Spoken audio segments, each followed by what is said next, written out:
Meu amigo, encosta aqui um minuto, porque essa história que vou te contar aconteceu lá pros lados da Várzea Seca, no interior da Paraíba. Num tempo em que eu rodava por aquelas bandas levando carga de uma cerâmica famosa da região. Era calor que rachava o chão, daqueles que fazem a gente enxergar miragem no asfalto. Mas nada queimava mais do que o caso do menino Lucas, que abalou até gente calejada como eu. Naquele período, eu estava estacionado sempre no mesmo posto, perto de um bar meio caído onde o pessoal da região trocava conversa fiada. Foi ali que conheci o Sargento Valdo, um cabra sério, desses que não dá sorriso de graça. O homem já tinha visto de tudo na profissão. Mas quando falava do desaparecimento do menino, o olhar dele mudava. Parecia que carregava um peso atravessado no peito. Foi numa tarde quente, com o sol descendo devagar por trás dos morros secos, que ele sentou do meu lado, pediu um café forte e disse: "Zeca, esse caso me tirou semana de sono." Aí, meu irmão, eu já ajeitei o corpo, porque quando o policial fala assim, é porque vem chumbo grosso na história. O menino Lucas tinha desaparecido fazia mais de 4 semanas. A cidade inteira já estava sem rumo, como galinha no meio da estrada. A família procurou por tudo quanto é canto. Mata fechada, beira de rio seco, casa abandonada, mas nada. Quando o caso passou oficialmente para o Valdo, ele já imaginava o pior. Mas era criança, e quando é criança sumida, a gente nunca perde a esperança por completo. Tem uma chama teimosa que insiste em ficar acesa. O sargento contou que, nos primeiros dias, as informações chegavam aos pedaços, tudo torto, tudo confuso. Vizinhos diziam ter visto um grupo de homens esquisitos rondando as casas, como se estivessem procurando alguma coisa. Outros juravam ter visto um carro antigo, desses que ronca alto, plantado na esquina da rua do menino. Falar, o povo fala de tudo, mas ali cada detalhe era ouro. A rotina da cidade virou uma tempestade. Cada terreno baldio parecia esconder alguma pista. Cada porta batida levantava suspeita. Eu lembro que sentia um arrepio só de imaginar a cena. A mãe do menino, andando de um lado para o outro, sem saber se chorava ou se gritava com o mundo. Segundo o sargento, a mulher já não dormia fazia dias. Vivia agarrada a uma camiseta pequena do filho, como se ainda pudesse sentir o cheiro dele. O sargento passou 2 semanas sem largar o caso. Checava a denúncia, interrogava vizinho, revirava documento, mas parecia que tudo esbarrava num muro invisível. Era como dirigir à noite sem farol, Zeca, ele disse. A gente avançava, mas não via nada. E foi aí que tudo mudou. No fim de uma tarde, enquanto eu ajeitava umas cordas na carroceria do caminhão, Valdo recebeu um telefonema que fez o sangue dele gelar. Do outro lado da linha, um informante que não quis se identificar disse que tinha visto movimento estranho numa casa abandonada, bem afastada da cidade, num canto de mato fechado que ninguém mais pisava. Disse que viu homens entrando e saindo, sempre apressados, sempre olhando para os lados. O sargento não pensou 2 vezes, pegou uma viatura sem identificação, chamou 2 colegas e partiu feito raio. Zeca, meu coração parecia uma britadeira, ele confessou depois. Eu só conseguia pensar, será que o menino ainda está vivo? E enquanto ele me contava isso lá no posto, com o café esfriando na mesa, eu sentia como se estivesse dentro da história. A estrada de terra, o caminho estreito, a poeira subindo atrás da viatura, tudo parecia cena de filme, mas não era. Era vida real, dura e cruel como coice de mula. Quando chegaram perto da casa, o silêncio era pesado demais. O lugar parecia respirar tristeza. O mato alto balançava devagar, como se estivesse avisando que ali dentro morava coisa ruim. A casa estava caindo aos pedaços, cheia de buraco, com paredes mofadas e janelas quebradas, o tipo de lugar que todo mundo evita até de olhar quando passa na estrada. Meu irmão, pega firme no volante da imaginação agora, porque daqui para frente a estrada engrossa. O sargento Valdo me contou que, Quando botou o pé dentro daquela casa abandonada na várzea seca, a sensação era de que o ar tinha ficado mais pesado. Não era só cheiro de mofo, sujeira e madeira podre. Era um silêncio estranho, como se o lugar segurasse a respiração, esperando alguma coisa acontecer. Os 3 policiais entraram devagar, lanternas apontadas para os cantos escuros. O chão rangia, como se reclamasse da presença deles. As paredes estavam tão úmidas que parecia que choravam. Cada passo ecoava como batida de tambor. Segundo Valdo, ele nunca tinha sentido um arrepio tão persistente. Parecia que alguém observava cada movimento deles, mesmo que não tivesse viva alma à vista. Eles vasculharam a sala, a cozinha destruída, o corredor estreito.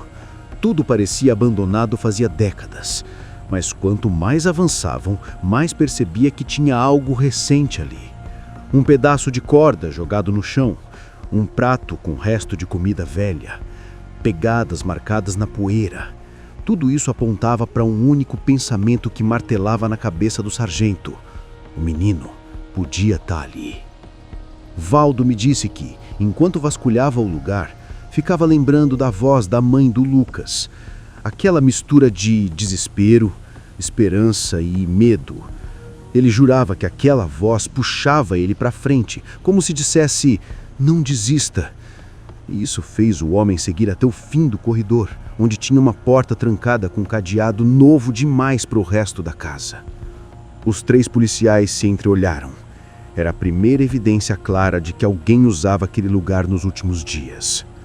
O sargento respirou fundo, contou até 3 e arrombou a porta com um chute tão forte que arrancou o batente. A verdade é que ninguém ali estava preparado para o que viu. O menino Lucas estava amarrado numa cadeira velha, pálido, o rosto magro demais, os olhos arregalados. Não tinha força nem para chorar. Parecia que tinha sido drenado por dentro, de tanto medo. Valdo contou que o coração dele bateu tão forte que parecia querer atravessar o peito. Não era mais um caso, não era mais um boletim. Era uma criança tremendo diante dele, viva, mas quebrada. Antes que pudessem se aproximar, 3 homens saíram de trás de uma cortina rasgada, armados e desesperados. Era gente ruim, dessas que não pensa 2 vezes para fazer besteira. Um deles tentou agarrar o menino, usando o coitado como escudo. E foi naquele instante que a situação virou um redemoinho de gritos, passos, golpes e tensão. Valdo avançou com uma coragem que eu nem sei explicar. O homem se jogou contra o bandido, segurou o braço dele, travou a arma e empurrou para trás. Os outros 2 policiais dominaram os cúmplices num piscar de olhos. Tudo aconteceu tão rápido que nem deu tempo para o sargento sentir medo. Só nojo, raiva e aquela vontade de proteger que só quem lida com criança desaparecida entende. Quando acabou, o silêncio voltou, mas era outro silêncio.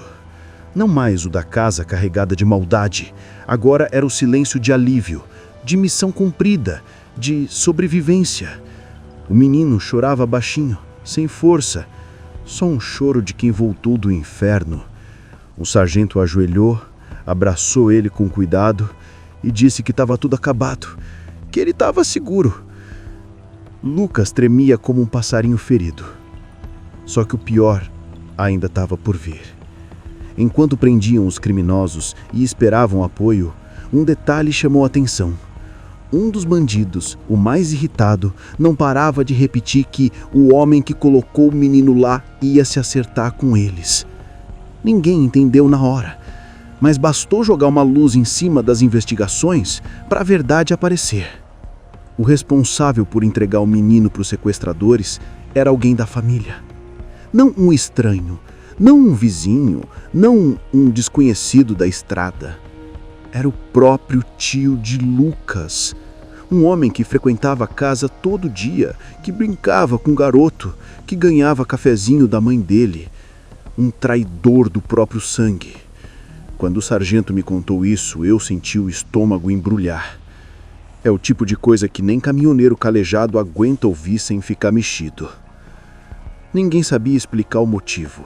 Tinha gente dizendo que era dívida com gente perigosa, outros achavam que tinha coisa ainda pior por trás. Mas o fato é que ele entregou o menino. E isso abriu um buraco na família que nem o tempo fecha fácil. A cidade inteira ficou em choque quando soube. Os vizinhos que antes perguntavam da investigação, agora falavam baixo, como se tivessem medo do próprio eco. A mãe do menino desabou de um jeito que até hoje Valdo lembra com tristeza. Era uma dor tão grande que parecia que a casa dela desmoronava por dentro. E enquanto tudo isso acontecia, o sargento percebia que Lucas tinha voltado vivo sim, mas não inteiro. O menino carregava um silêncio diferente, um silêncio que nem criança devia conhecer. E foi nesse momento que Valdo percebeu. Encontrar o Lucas tinha sido só a metade da luta. O resto seria lidar com as cicatrizes invisíveis. Agora, companheiro, segura firme, porque essa parte é onde a estrada escurece de verdade. O sargento Valdo me contou que, depois do resgate, a sensação não era só de alívio. Era um peso no peito, algo que ele não conseguia nomear. Aquela casa abandonada na várzea seca ficou grudada na mente dele como poeira fina que não sai nem com lavagem forte. E cada vez que ele fechava os olhos, via o menino Lucas tremendo na cadeira, com um olhar que misturava medo e abandono.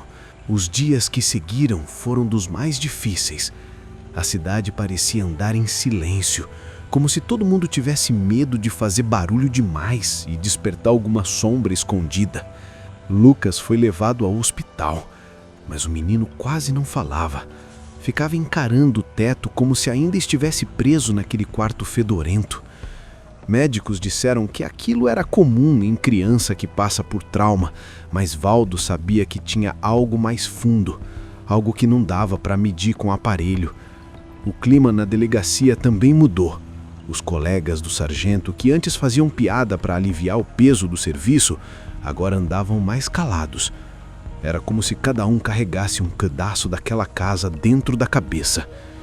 E para piorar, o tio do Lucas, o traidor, o homem que vendeu o próprio sangue, foi preso na manhã seguinte. A imagem dele sendo algemado deixou a cidade inteira dividida entre raiva, incredulidade e tristeza. Valdo disse que nunca esqueceu o olhar daquele homem. Um olhar frio, desconectado de qualquer humanidade. Ele não chorou, não tentou se explicar, não pediu perdão. Só ficou ali, parado, encarando o chão como quem sabe que a condenação já tinha começado muito antes de qualquer juiz falar alguma coisa. A família, por sua vez, estava completamente destroçada. A mãe do menino não conseguia entender como alguém tão próximo podia fazer algo tão cruel. O pai, que era um homem calado, também começou a desmoronar por dentro. A casa deles parecia menor, apertada por uma tristeza que não tinha saída. Valdo ia visitá-los sempre que podia. Tentava consolar, tentava dizer que agora o menino estava seguro, mas ele mesmo sabia que segurança não desfaz cicatriz. E aí começou a parte mais pesada da história. Lucas, mesmo de volta em casa, começou a ter medo da própria sombra. Não queria dormir no quarto, não queria ficar sozinho nem por um minuto. Qualquer barulho o fazia estremecer. Certo dia, a mãe ligou desesperada para o sargento e pediu ajuda. O menino tinha acordado gritando, dizendo que ouviu passos arrastando perto da porta. Valdo correu para lá achando que algum dos sequestradores podia ter escapado, ou que a mente do menino tinha misturado verdade e memória. Mas quando chegou, encontrou Lucas encolhido num canto, agarrado numa manta, tremendo como se estivesse de novo naquela casa da várzea, seca. E foi aí que o sargento percebeu o peso real do que tinha acontecido. A violência que o menino sofreu não era só física. Era uma marca invisível que grudou nele como sombra. A cada visita, Valdo tentava conversar, mas Lucas evitava olhar nos olhos dele. Parecia sentir vergonha de ter vivido aquilo.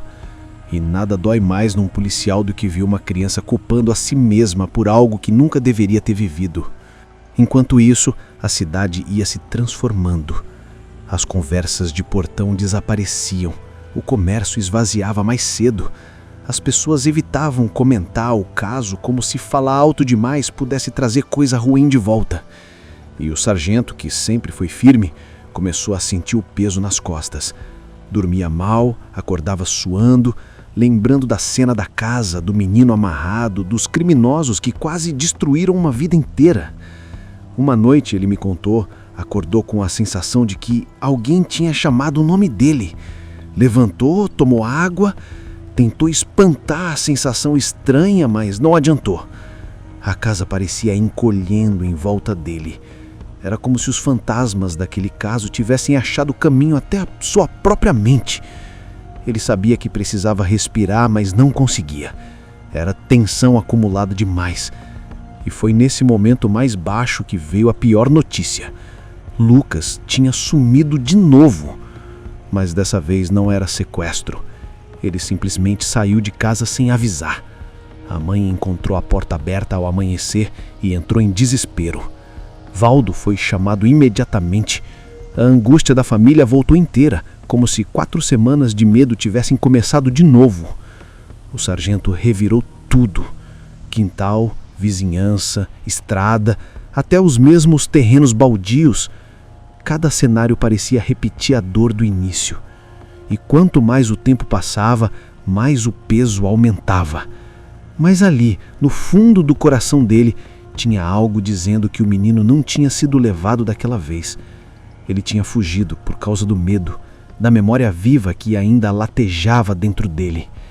E quando encontraram Lucas, horas depois, ele estava sentado perto de uma cerca velha, olhando para o horizonte seco da Paraíba, como se tentasse fugir da própria cabeça. Era o fundo do poço emocional. Era o momento mais difícil, antes da possibilidade de alguma virada. Meu amigo, agora chegamos na última parte dessa estrada. E vou te contar exatamente como o sargento Valdo me descreveu, com a voz pesada e o olhar cheio de lembranças que não passam nem com o tempo. Quando ele encontrou Lucas sentado perto daquela cerca velha, olhando para o nada, parecia que o mundo inteiro tinha parado. O menino estava quieto demais, como se tivesse deixado um pedaço de si perdido no caminho. O vento da manhã soprava devagar, mexendo o mato seco, mas Lucas nem piscava. Valdo se aproximou devagar, como quem chega perto de um pássaro ferido. Não queria assustar, não queria pressionar. Sentou ao lado do menino sem falar nada. Ficaram assim, os dois, olhando o horizonte rachado da Paraíba. Às vezes, silêncio é a única linguagem que a dor aceita. Depois de um tempo, Lucas respirou fundo e disse bem baixinho que sentia medo de dormir. Medo de acordar de novo naquela casa abandonada, medo da escuridão que morava dentro dele. Não era medo dos criminosos, era medo de lembrar. O sargento sentiu o coração apertar, porque ali estava a verdade nua e crua. A batalha do menino não era contra gente ruim apenas, mas contra as próprias memórias. Valdo colocou a mão nas costas dele e disse que medo nenhum era maior do que a força que lhe tinha mostrado. Que ele tinha sobrevivido, que tinha voltado para casa, que tinha lutado mais do que muito adulto conseguiria. Lucas chorou baixinho, mas era um choro diferente. Não era de desespero, era um choro que começava a aliviar. A partir daquele dia, Valdo começou a acompanhar de perto a recuperação do garoto. Ia na casa da família 1 ou 2 vezes por semana, ficava conversando com ele sobre coisas simples: bola, escola, as estradas que eu tanto rodava. Histórias de caminhão que fazem qualquer menino sonhar. Era um jeito de mostrar para o menino que o mundo não era feito só de escuridão. Aos poucos, Lucas começou a sorrir de leve, a encostar a cabeça no ombro da mãe, a dormir sem acender a luz do quarto. Mas mesmo com essa melhora, tinha algo que incomodava o sargento. A comunidade ainda carregava as marcas do crime. As pessoas olhavam para a família com uma mistura de pena e medo. Criança que antes brincava na rua, agora ficava dentro de casa. Os comerciantes fechavam as portas mais cedo. Parecia que a várzea seca tinha perdido a inocência. E o pior é que ninguém sabia como trazer aquilo de volta. O tio do menino, o responsável por entregar Lucas aos sequestradores, foi julgado e condenado. A notícia correu pela cidade como fogo em capim seco. Muitos queriam entender o motivo, mas a verdade é que ele nunca falou. Nunca explicou, nunca pediu perdão. A maior parte da população não conseguia aceitar uma traição tão profunda. O sargento Valdo dizia que esse foi o pedaço da história que mais doía, porque ele mesmo não conseguia compreender como alguém do próprio sangue podia ferir uma criança daquela forma. Com o tempo, o menino começou a acompanhamento com profissionais e isso fez diferença. O medo foi virando lembrança distante e a lembrança, por sua vez, começou a perder força.